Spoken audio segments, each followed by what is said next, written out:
So you divorced someone like me, an elite, and then remarried an unemployed man? My ex-husband Brian's voice echoed through the fancy restaurant. Sitting next to him was the woman he had an affair with. She looked at us, covering her mouth as if trying to hide her laughter. Well, I guess someone like you, a divorced nurse, can only marry an unemployed man. Is this your husband? He's so plain-looking. Perfect for you, Brian said. My current husband stepped forward to protect me. Please stop. I won't let you make fun of Mary anymore. Oh, here comes the unemployed husband, Brian mocked. Do you even know who I am? I know exactly who you are, my husband replied. His words made Brian freeze. My name is Mary, I'm 27 years old, and I've been married for 2 years. I've been working as a nurse, which has always been my dream. My life is busy but fulfilling, I explained. Hey Mary, look at this, Brian, my husband, called to me in the morning, holding a bundle of papers with a happy expression on his face. What's going on? I asked. Wow, that's amazing, I said as I saw the company newsletter from the advertising agency where Brian worked. The headline read, Sales Department's Rising Star. There was a photo of Brian with a proud smile and an interview. I'm in trouble, they featured me again, Brian said, unable to hide his happiness. Brian was an elite. He had graduated from a well-known university and worked at a major advertising agency. That's amazing, Brian, I'm so happy for you, I said. Brian smiled. Well, as a nurse, you probably can't imagine this glamorous world. As I struggled to find the right words, Brian tightened his tie and said, I'll be late tonight because of a business dinner. I don't need dinner, see you, I replied. Okay, take care, Brian said before leaving. We were introduced through a mutual friend and eventually got married, but over time, Brian started belittling my nursing job. At first, he helped around the house and was kind, but recently, I've been doing all the chores. When I asked him to help with housework once, he replied, I'm a salesman, you're just a nurse, even you should know who has the harder job. When we were dating, Brian was kind, and everyone admired us as a couple. It would be a lie to say I didn't feel secure being with an elite. I grew up in a single-parent family, and my mother had already passed away, so I longed for my own family. I felt I needed to have a serious talk with Brian. With that thought in mind, I went to work that day. Good morning, did you sleep well? Let me take your temperature, I greeted Mr. Green, a patient who had been hospitalized after a car accident. Good morning, thanks to you, I slept well, he replied. Mr. Green was a bit older than me, but he loved playing video games and often played them while in bed. He always thanked me for helping him and spoke politely, which made me happy. It's rewarding when patients appreciate your work. I worked hard all day, from morning until evening. On my way home, I realized that Brian's birthday was coming up soon. Since he said he would be late tonight, I thought it would be a good idea to pick out his gift before going home. I also decided to have dinner alone, so I took a train in the opposite direction, chose his present, had dinner, and was about to head home. When I saw a man in a suit I recognized, I realized it was Brian. However, he was with a slender woman with long brown hair, who was snuggling up next to him. Something didn't feel right. Didn't he say he had a work dinner tonight? My heart raced with anxiety as I followed them from a distance. They walked hand in hand, then entered a hotel together. It felt like everything went dark in front of me. I sat down on the side of the road. It couldn't be true. Brian was cheating on me. All the times he dressed up, came home late, and kept fiddling with his phone. I thought it was for work, but it wasn't. Brian had betrayed me. Somehow, I made it home. I sat alone in the dark living room, lost in my thoughts. When Brian came home, he didn't even turn on the lights. He did it when he saw me sitting there. Hey, Mary, what's the matter? He asked. I didn't turn on the lights either. Sit down, I said, feeling numb. Brian sighed. I'm tired, I want to go to bed. Just sit down, I repeated, glaring at him. Reluctantly, Brian sat. I asked him, Brian, you're cheating on me, aren't you? I saw you today. He seemed surprised at first, but then sighed and said, Is that all? Yeah, I have another girlfriend. She's a receptionist at work, popular for being cute. Can't help it, I'm popular. I was shocked by his honesty. What are you saying? He looked at me coldly and said, You should be grateful I've stayed with someone like you. You don't have much going for you. Your face isn't special. You're just a nurse, and you have no parents. Why should I stay with someone like you?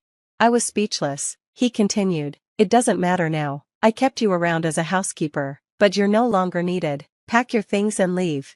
He went to the bedroom, leaving me in shock. I couldn't sleep that night, devastated by his words, but I still had to go to work. I left the house before him and tried to do my best at work, even though I felt like I was struggling. Mr. Green, one of my patients, noticed something was wrong. Did something happen? You look pale, he said, staring at my face while holding a game console. I'm fine, really. I tried to laugh it off, not wanting to worry Mr. Green. It's disgraceful for a nurse to be upset by a patient.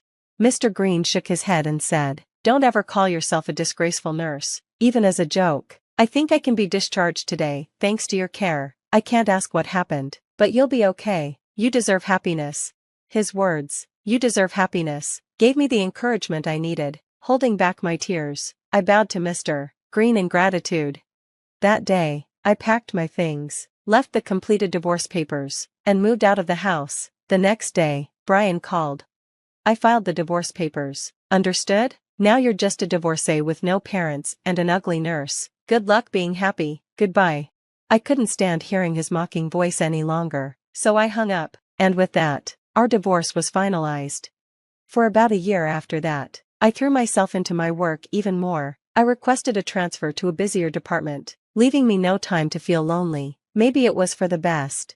One day, I was out shopping and ran into a familiar face at the park on my way home. Ah, Mr. Green, I said. Oh, it's been a while. Thanks to you, my health has improved a lot, Mr. Green said, sitting on a park bench and playing a game. I smiled at him.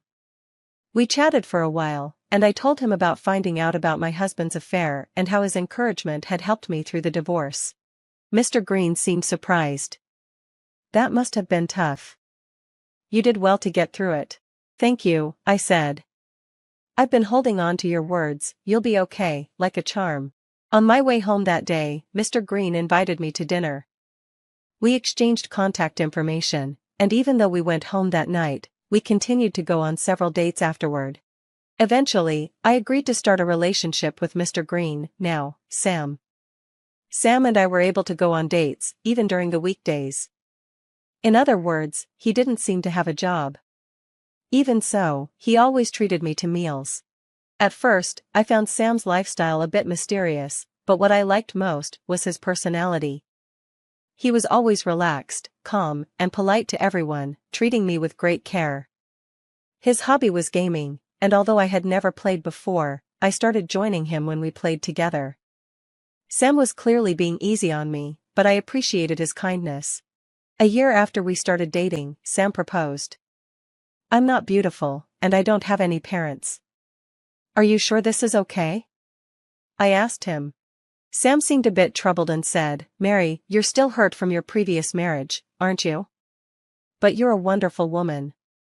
Let's become a family and live happily together. His words made me so happy. I felt ready to remarry, and this time I was sure it would be okay. Being with Sam made me much happier than I had ever been with Brian. A year passed, and Sam and I got married. Our relationship was still strong. For our wedding anniversary, Sam suggested we go to a special French restaurant. It's a special day, he said with a smile. The restaurant was high-end, even a place I had heard of before. I asked, is it really okay to go to such an expensive place? Of course it is, Sam said. It's a special day. We usually ate at home or went out for Japanese food, which we both loved, so this was a nice change. We dressed up and went to the restaurant, enjoying the delicious food and celebrating our anniversary. It was a blissful evening. Suddenly, I heard a familiar voice. Mary, hey, is that you? I looked up and saw Brian, the last person I ever wanted to see again. Next to him was the woman he had cheated on me with, her arm linked to his. What do you want? I asked coldly. Brian rudely stared at Sam and me. It was clear Sam instantly understood the situation. If you have nothing to do with me anymore, then please leave, I said, but Brian didn't move. Instead, he said something outrageous. How can someone like you afford to be in such a high-end restaurant? Sam responded calmly, today is our wedding anniversary. We can dine wherever we want. Huh, wedding anniversary? Brian mocked. So, the poor couple splurged and came to a place like this? How touching. Brian smirked, and the woman next to him, who had been his affair partner, covered her mouth and looked at us with amusement. After all that had happened, Brian looked at me and said, "After divorcing me, you married a jobless man, huh?" Completely ignoring Sam, I was stunned. "Huh, what's that? Where did you hear that?" "I ran into one of your colleagues and heard it," Brian said with a smirk. "They said you're going on dates even on weekday afternoons, and they've never seen your partner wearing a suit. They also said he's a gamer. Is this your jobless husband? He's a fittingly dull man for you." Brian kept mocking me, and I was too shocked to respond. "Well, a divorced nurse like you can only marry a jobless man, huh? You must be supporting this old man. Good for you." "Hey, stop it," I said, but Brian wasn't done. "You know, a high-end restaurant like this doesn't suit a poor couple like you. You must have saved up all your pennies just to come here. But read the room. You're lowering the tone." Brian's cruel words echoed through the restaurant, and before long, we became the center of attention. He had always belittled me when we were married, and now he was mocking my husband, Sam. I couldn't take it anymore. I won't forgive him, I thought, reaching my breaking point. I tried to stand up, but Sam stepped in front of me to shield me. "Please stop. I won't allow you to make fun of Mary any further," Sam said firmly. Brian, trying to hold back laughter, mocked us. "Oh, the jobless husband has appeared. Even jobless, you'll defend your ugly wife, huh?" "Watch your mouth," Sam replied. "You two should be the ones to leave.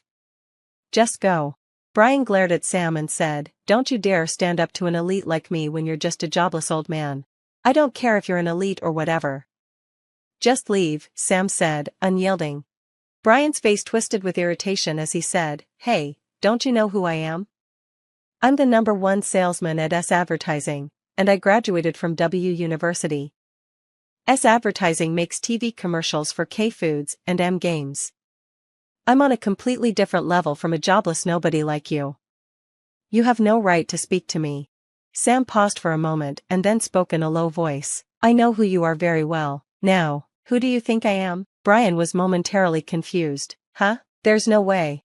I know exactly who you are," Sam said calmly. The woman next to Brian, who had been quiet until now, gasped, wait a minute, isn't this guy Sam Green?" "Who's Sam Green?" Brian asked, clearly confused.